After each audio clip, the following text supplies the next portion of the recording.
భారతదేశం స్వేచ్ఛ లేకుండా బ్రిటిష్ వాళ్ళ చేతుల్లో నలుగుతున్న రోజులు.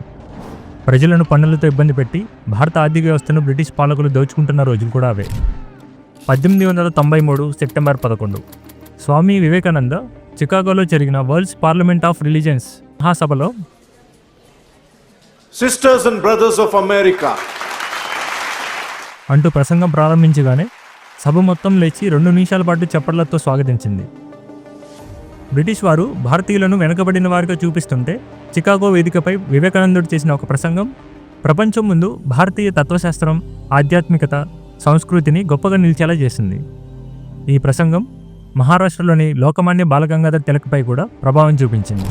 ప్రపంచం గౌరవించే సంస్కృతికి వారసులైన మనం బ్రిటిష్ వారికి ఎందుకు తల వంచాలి అన్న ఆలోచన ఆయనకు మరింత బలపడింది. అప్పటికే బ్రిటిష్ వ్యతిరేక భావాలతో ఉన్న తిలక్ వివేకానందుని విజయంతో ఆత్మవిశ్వాసం పెరిగి స్వరాజ్యం నా జన్మ హక్కు అనే ఆయన భావనకు మరింత బలం ఇచ్చింది. అప్పుడే లోకమాన్య బాలగంగాధర్ తిలక్ ఒక గొప్ప నిర్ణయం తీసుకున్నారు. ఆ తర్వాత 3 రోజుల్లో వచ్చే వినాయక చవితిని స్వతంత్ర ఉద్యమానికి ఉపయోగించుకోవాలనుకున్నారు. అప్పటి వరకు ఒకరోజు పండుగగా ఉన్న వినాయక చవితిని నవరాత్రులు జరుపుకునే పండుగగా చేసి ప్రజా పండుగగా మార్చారు.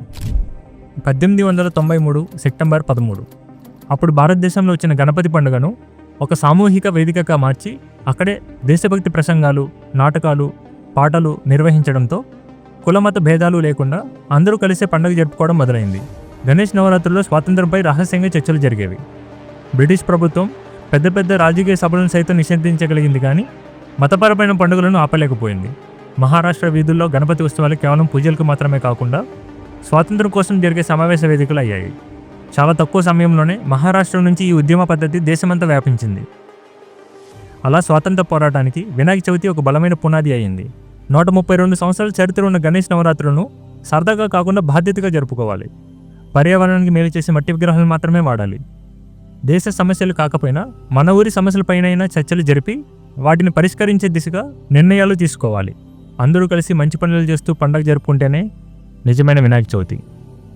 వినాయక చవితి శుభాకాంక్షలు. ఇలాంటి మరిన్ని వీడియోస్ కోసం ఇప్పుడే సబ్స్క్రైబ్ చేసుకోండి.